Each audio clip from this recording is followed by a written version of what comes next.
ni ibirego bikomeye biri gushinjwa igisirikare cy'u Burundi cyoherejwe mu burasirazuba bwa Repubulika Iharanira Demokarasi ya Kongo gufasha FARDC urugamba. Ni amakuru akomeye ari guturuka mu bijombo muri Kivu y'Amajyepfo agaragazwa na societe civile, agaragaza ibibi ndetse n'amarorerwa akomeye yakozwe n'igisirikare cy'u Burundi. Ibiro bikaba bihura neza n'ibimaze iminsi byigaragaza mu bufatanye bwa FARDC ndetse na Fdnb mu guhashya imitwe yitwaje intwaro izizasarambwe ndetse na twirwaneho. Nimuze turebere hamwe ibiri kuvugwa kuri iyi ngingo. Duhere bijombo muri Kivu y'Amajyepfo, dutangire tubabwira ko imiryango ya za societe civile mu bijombo yamaganye bikomeye yitwa ry'umusore w'umunyamurenge wakubiswe kandi agafungwa n'abasirikare b'ingabo z'igihugu cy'u Burundi, aho rero ashinja guverinoma y'u Burundi gukomeza ibikorwa bigamije kwibasira abanyamurenge bo mu bice by'uburasirazuba bwa Repubulika Iharanira Demokarasi ya Kongo, nk'uko bitangazwa n'abaturage ndetse n'ubuhamya bwakusanyijwe na SOS Media Burundi. Aba basore babiri b'abanyamurenge aribo Mutabazi n'uwari uri kumwe nawe witwa Mvuye Kure bafashwe ku itariki ya 19 z'ukwezi kwa 8 2025 ubwo bari baragiye inka ahitwa Muramvya hafi ya Bijombo. Icyo gikorwa cyayobowe n'abasirikare b'abarundi bari bashinze ibirindiro muri ako gace. Aba basore rero barafashwe barakubitwa urusorongo kandi bafungwa mu buryo bw'akarengane buteye isoni.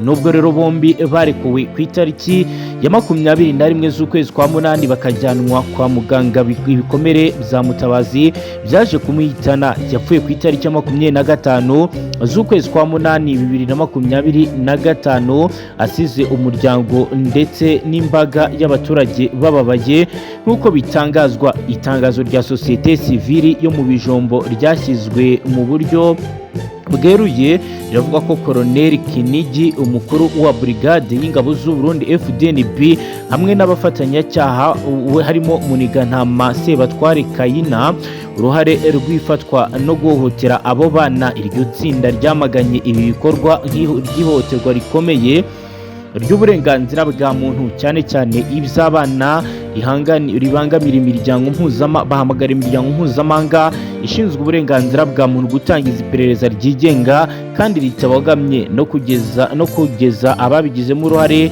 imbere y'ubutabera. Bagize bati iricwa si igikorwa cyihariye ahubwo ni igice cy'ubukangurambaga buhoraho bwo gucyahura no guhohotera abanyamurenge rikomeje gukorwa n'ingabo z'u Burundi mu bijombo no hose muri Kivu y'Amajyepfo.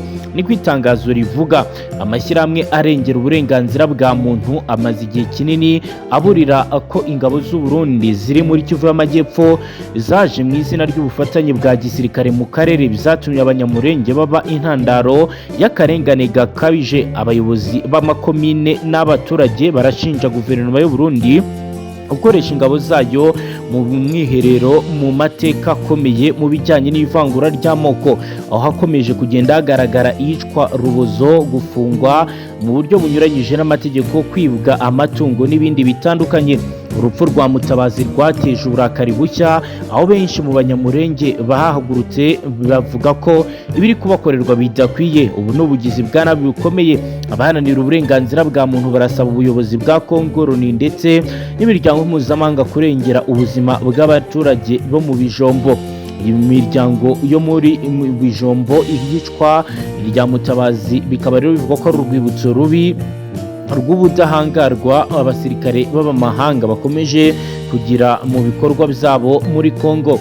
Uko societe civile bivuga, igihe abakoze ibi byaha batashyikirizwa ubutabera bizagira ingaruka zikomeye ndetse bitume n'abahohoterwa bakomeza kugenda bagirirwa nabi.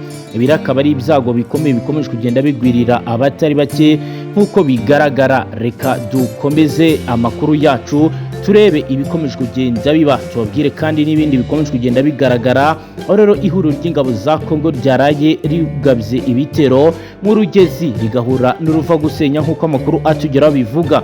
Aravuga ko ihuriro ry'ingabo za Repubulika Iharanira Demokarasi ya Kongo zagabye igitero mu bice bya Rugezi mu majyepfo ashyira uburengerazuba bwa teritwari ya Minembwe muri Kivu y'Amajyepfo ariko zisubizwa inyuma n'umutwe wa MRDP twirwaneho ukorera muri ivyo bice.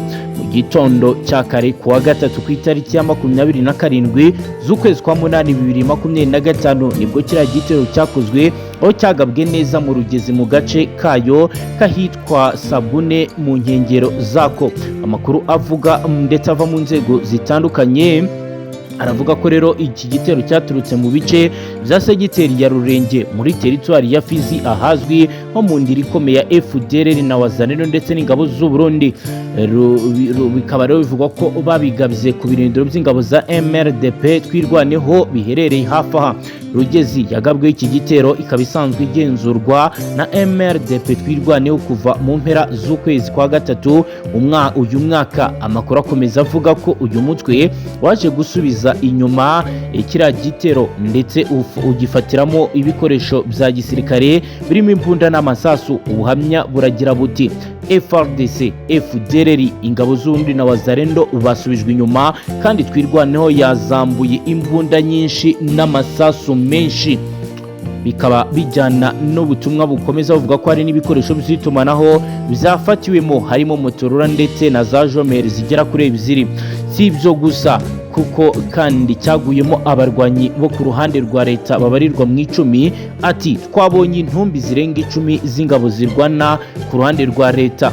Iyi mirwano ije ikurikira igize imaze iminsi ibera muri ibi bice byo mu mashyamba yo muri teritwari ya Mwenga ugana ku ruhande rw'ahitwa Mibunda, kuko yagiye ibera cyane cyane mu duce two muri segiteri ya Intobwe. Ahangaha FRDC ndetse n'abambari bayo M23 bagiye bahangana bikomeye muri iyi misozi nk'uko amakuru atugeraho abivuga. Tumwe muri utwo duce twabereyemo iyi mirwano twigaruriwe n'uruhande rwa M23 na MRDP twirwaneho hari nk'agace kahitwa Kateja, Rubumba n'utundi. Kuri ubu imirwano iracyakomeje kandi irasatira mu gice cyahitwa Kipupu ho muri Mibunda nk'uko aya makuru akomeza abivuga. Ahagana mu kwezi kwa gatandatu mu mpera zako nibwo kandi aha mu Rugezi haherukaga ibitero, ariko icyo gihe nabwo zaje gusubizwa inyuma nk'uko amakuru ahari abigaragaza. Bikaba ari ibintu bikomeje kugenda bifatira intera ndetse biteza ubwoba bukomeye abaturage. Havuzwe kandi uburyo ibintu bikomeje kugenda biba bibi cyane bigateza ubwoba bukomeye abaturage ndetse ubuzima bukagenda buba bubi cyane. Reka dukomeze paji y'amakuru yacu turebere hamwe ibikomeje kugenda biberamo ibidasanzwe. Ni ingamba zikomeye zafashwe n'uruhande rw'izasarambwe mu bice bagenzura. Bamaze guca akavuyo ndetse bamaze no kuzana ubutabera. Bimeze gute? Ihuriro Alliance Fleuve Congo AFC rigamije gushyiraho akadomo ka nyuma ku butegetsi bwa Perezida Tshisekedi wa Repubulika Iharanira Demokarasi ya Congo ryavuze ko komisiyo ishinzwe kuzahura ubutabera mu bice bigenzurirwa n'iri huriro ryatangiye akazi kayo ku mugaragaro mu rwego rwo kugira ngo harandurwe burundu umuco wo kudahana. Imirimo y'iyi komisiyo yatangiye ku mugaragaro ku itariki ya 26 z'ukwezi kwa munani 2025. Umuvugizi wa AFC bivugwaho yagize ati komisiyo ishinzwe ibikorwa by'ubutabera mu bice bizabohowe yatangiye imirimo yayo ku mugaragaro isura ibikorwa remezo by'ubutabera mu mujyi wa Goma. Yakomeje agira ati ibikorwa bikomeje kuwa gatatu ku itariki ya 27 z'ukwezi kwa munani 2025. Iyi komisiyo yabonanye na guverineri wa Kivu y'Amajyaruguru Bahati Musanga. Yavuze ko nyuma y'amezi 6 iri huriro rishinzwe ku mugaragaro mu bice bitandukanye hakomeje kugenda hagaragara amahoro n'ituze. Ubu rero ryashyize imbere kurandura umuco wo kudahana wakoreshwaga n'ubutegetsi bwa Perezida Tshisekedi. Yagize ati muri aya mezi 6 y'ituze n'umutekano n'ibikorwa by'imibereho, kugarura ubuyobozi mu rwego rwo gushyiraho ubutegetsi bugendera ku mategeko mu guca umuco wo kudahana no gusubiza ibibazo by'abaturage mu rwego rw'ubutabera. Imbaraga z'amahoro n'ubwiyunge zamaze kuba zagaragara. Ibice byabohowe na AFC bizari byugarijwe n'ibibazo birimo ubujura, ubwicanyi n'ibindi bihungabanya umutekano byatezwaga umurindi n'imitwe yitwaje intwaro. Kuri ubu birasa naho bikomeje kugenda bigabanuka. Birasa naho amahoro akomeje kugenda ganza mu bice bitandukanye nk'uko amakuru atugeraho abigaragaza.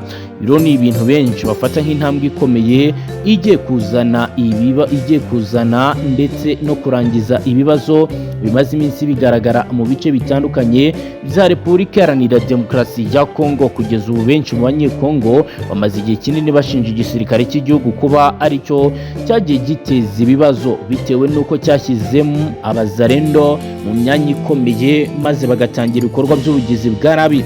Mu yandi makuru akomeje kugenda agarukaho nuko imisozi myiza yo muri Kivu y'Amajyepfo yongeye guhinduka urubuga rw'amarira n'amaraso kuva ku itariki ya 26 kugeza amagingo ya ingabo za Repubulika Iharanira Demokarasi ya Kongo zifatanya n'umutwe w'iterabwoba FDLR, imitwe y'abazarendo, abacancuro n'ingabo z'u Burundi bivuga ko bagabye ibitero bikomeye ku baturage ba Kadasomwa mu duce tuhakikije, naho bakaba bari mu marira akomeye. Amakuru dufite duhereye ku zatangajwe na Laurence Kanyuka, umuvugizi w'uru rya AFC, aravuga ko abanyamurenge batuye mu misozi ya Minembwe muri teritwari ya Fizi bo bakomeje kugenda bahura n'ibitero bikomeye bizabagabweho kuva ku itariki ya 27 ahapfuye benshi, abandi barakomereka, ibindi bintu birangirika mu midugudu myinshi yo mu Rugezi, abaturage bafata iy'ubuhungiro.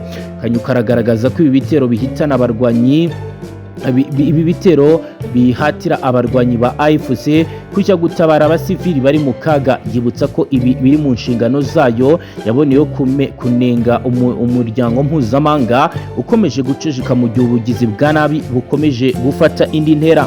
Mu kwezi kwa kane mu mwaka wa 2025 Kinshasa na AFC bari bagiranye amasezerano yo guhagarika imirwano kugira ngo ibiganiro bibe umwuka mwiza. Nyuma y'amezi hafi 3 i Doha muri Katari hasinyiwe amahame ashimangira iyo ntambwe nziza yari yatewe kuri ubu ku mbuga nkoranyambaga. Imirwano yakomeye ndetse ku rubuga agahenge karacyari inzozi. Ingabo n'ibikoresho byinshi bikomeje koherezwa mu burasirazuba bwa Kongo, aho bitangazwa ko kuva Kalemi, Kisangani na Bujumbura ibintu bitoroshye. Ingaruka ni umugambi w'intambara karundura, ahubwo rero kabikomeje kugenda utezwa imbaraga mu buryo budasanzwe. Abaturage benshi bakomeje guhunga ibitero ku basivili, birashimangira ko leta ya Kongo idashaka kubahiriza gahunda y'amahoro yateguwe na Doha, ahubwo kushyize imbere intambara nk'uko bigenda bigaragara kuva muri 2022 ubwo habyukwaga intambara ikomeye kuri ubu igiye kumara imyaka igera kuri 4 nk'uko bigaragara. Nk'uko Kanyuka yabishimangiye mu itangazo ry'uwo munsi, AFC ntizakomeza kureberera mu gihe abasivili bakomeje kugenda bagirirwa nabi mu bice bitandukanye, aho rero bavuga ko bagiye kujya mu rugamba rukomeye rushobora kuza kuvamo imirwano ikomeye bitandukanye n'ibyigeze biba. Ibitero ku basivili batuye mu burasirazuba bwa Kongo birashimangira ubushake buke bw'ubutegetsi bw'iki gihugu mu gukemura amakimbirane binyuze mu biganiro, bikanaca amarenga y'uko gahunda y'amahoro ya Doha isanzweho ishobora gucumbagira bikomeye. Ku bwa Fred Kanaki Rukema, perezida wa MRDP Twirwaneho akaba n'umuyobozi wungirije wa AFC, ibi bitero si ibintu bishya, ahubwo ni urugendo ruri mu mugambi wo gutegura neza rwatangiye muri 2017 kandi uyu mugambi ukaba ushyigikiwe n'ubutegetsi bwa Kongo. Imibare irashimangira ko imidugudu 357 y'abanyamurenge yatwitswe mu myaka 8, inka zirenga 7,000 zirasahurwa kandi nizo mu mitungo nyamukuru w'imiryango y'abanyamurenge. Kaniki aragira ati itsembabwoko ryatangiye muri 2017 ubu riri mu cyiciro cya nyuma, bashaka kurangiza ibyo batangiye. Nubwo rero impuruza zagiye zitangwa kenshi, umuryango mpuzamahanga wakomeje kureberera. Alice Mwarimu Nderutu wabaye umujyanama wihariye w'umuryango w'abibumbye mu gukumira jenoside yagiye atabaza kenshi, yagiye avuga byinshi ku bimaze iminsi bigaragara. Imiryango iravuga ko iharanira uburenganzira bwa muntu yibanda ku gushyira mu majwi AFC n'ingabo z'u Rwanda. Nta bimenyetso bifatika bigeze batanga. Ibintu byifasha byagiye bivugwaho mu buryo butandukanye. Ku itariki ya 25 z'ukwezi kwa 8 2025 Perezida Paul Kagame ubwo yaganiraga n'ingabigabiro yanenze guceceka kw'imiryango agira ati kandi babikora ku buryo ari ati kandi bakabikora ku buryo ari interahamwe ari wazarendo na guverinoma iriho ubu ya Kongo iyo ibyo yakoze bibi bigaragarira buri wese bizatumye impunzi zivayo zikaza hano abandi bakicwa n'uyu munsi bakicwa. Ibyo ntabwo abantu bajya babivuga, ntaho njya mbona nge bavuga cyangwa se babyandika, ariko ubwo bikubwira impamvu. Mu gihe umuryango mpuzamahanga wananirwa gushyira igitutu kuri leta ya Kongo n'abakorana nayo kugira ngo ihagarike ibi bitero ku basivili yubahirize agahenge, biragaragara ko nta musaruro gahunda ya Doha ishobora kugeraho, kandi n'amahoro yakomeza kuba inzozi. Uburasirazuba bwa Kongo aho intambara yabaye ubuzima bwa buri munsi, abanyamurenge n'abandi bo mu bwoko bw'abatutsi bikaba rero bizarababereye ikibazo gikomeye. Kuri ubu rero baratabaza ndetse bamwe bakavuga ko hakenewe ingamba zihuse zibarengera. Ubutegetsi bwa Kinshasa ntabwo bwigeze butanga igisubizo gikomeye cyangwa se gifatika cyabasha kugarurira aba banyekongo amahoro. Ibi rero akaba ari ibintu bikomeje kugenda bikomera, ndetse bamwe mu bakurikiranira hafi iba ntibatinya kuvuga ko bishobora kuzarangira havuyemo ubwicanyi bukomeye. Mwarimu Nderutu yagiye agaragaza kenshi ko ibi bishobora kuzavamo jenoside, ariko imiryango mpuzamahanga yakomeje kwicecekera. Ubutegetsi bwa Kinshasa ntacyo bwigeze butangaza, ndetse yewe nta n'ingamba zirengera umuturage zigeze zishyirwa ahagaragara ngo abaturage bagire icyizere cyo kubaho. Ni mu gihe rero ibikomeje kugenda biba bikomeje kugenda bikurikira amakuru akomeye y'ibikomeje kugenda bigaragara mu bice bigenzurwa n'uruhande rwa leta iharanira intwaro rusange ya Kongo. Rero benshi mu bakurikiranira hafi biba bamaze kugaragaza ko imyiteguro y'imirwano ndetse n'ihungabana ry'umutekano bigikomeje mu bice bitandukanye. Uko rero byagiye bigaruka n'abaharanira uburenganzira bwa muntu bagiye batangaza ko kuva imirwano yatangira benshi babayeho nabi, benshi bakeneye kuba bataha, ariko ibintu byaranze. Hagati aho muri Uvira urwikekwe rukomeje gufata indi ntera, ni nyuma y'uko habaye imirwano ikaze hagati ya wazarendo na FARDC mu gisagara cya Uvira yatumye abantu basiga ubuzima kandi itera impagarara nk'uko abaturage bari muri uyu mujyi babivuga. Itangazo ry'umuvugizi w'intara ya Kivu y'Amajyepfo rigaragaza leta ivuga ku byabaye. Imwe rero mu mirwano hagati y'impande zombi yabereye mu gace ka Kavimvira hafi y'umupaka w'u Burundi ndetse na Kongo, bikaba rero bikomeje kugenda bigaragara ko biri kuzana umwuka mubi hagati y'iyi mitwe itandukanye. Wazarendo n'imitwe y'abasivili yitwaje intwaro ubusanzwe bisanzwe ifatanya n'igisirikare cya leta mu kurwanya M23, biravuga ko kuri ubu ngubu bacitsemo ibice batari kumvikana. Si ubwa mbere imirwano ishyamiranya Wazarendo na FARDC ibera muri Uvira, kuko no mu kwezi kwa kabiri uyu mwaka imirwano hagati y'impande zombi yaciyemo yarabaye igoma abantu 12 ndetse n'abasivili n'abasirikare. Olive Mohasha, umwe mu banyamakuru bari mu mujyi wa Uvira, yabwiye radio BBC ko imirwano hagati ya Wazarendo na FARDC yo kuwa kabiri yateye abantu benshi ubwoba, mu gihe uyu mujyi usanzwe urimo impagarara zikomeye, kuko benshi bafite ubwoba ko M23 yaba ishaka kwinjira. Mu itangazo ry'ubutegetsi riravuga ko ibyabaye ari ibintu byababaje guverineri ndetse ari ibintu bidakwiye kuba byakorwa. Aho rero yavuze ko hagomba gufatwa ingamba zo kurinda ko abaturage bagwa mu mutego wo kwisanga bari gukorana n'imitwe yitwaje intwaro. Kubera iki kibazo, guverineri w'intara ya Kivu y'Amajyepfo Jean Jacques Perusi ku ruhande rwa leta ahise akoresha inama idasanzwe yamuhuje n'abahagarariye ingabo n'abahagarariye amadini, abahagarariye urubyiruko n'abagore ndetse n'ubutegetsi gakondo hamwe n'abakuriye Wazarendo kugira ngo baganire ku birebana n'uko bagomba gukorana kandi neza. Uyu munyamakuru Muhasha avuga ko kugeza mu ijoro ryo kuwa kabiri tuze ryari ryagarutse muri Uvira, aho yagize ati nta masasu turimo kumva kugeza muri aya masaha ya 2 z'ijoro. Ubu bushyamirane bwavuzwe mu gihe umutwe M23 mu mpera z'icyumweru gishize wigaruriye agace gaherereye mu ntera birometero 80 uvuye Uvira ahitwa Lubumba. Akaba rero ari agace kuri ubu bivugwa ko kari guteguriramo operasiyo zikomeye zishobora kwibasira uyu mujyi. Ibi rero bikaba bikomeje kugenda biba mu gihe FARDC nayo ikomeje kugenda itangaza ko yamaze kohereza ndetse no kongera ibikoresho n'abasirikare hafi y'igisagara cya Uvira. Abarundi nabo bakomeje gutanga umusada nubwo bari gushinjwa ibyaha bikomeye birimo kwibasira abaturage. Umutekano ukomeje kugenda uvugwaho mu buryo budasanzwe kandi benshi mu bakurikiranira hafi biri kuba baratangaza ko hakomeje kugenda hagaragara urujya n'uruza rw'abazarendo ndetse n'abandi basirikare. Izasarambwe nazo ziravugwaho ko ziri kwitegura kurwana. Ibi byose rero bikomeje kugenda bituma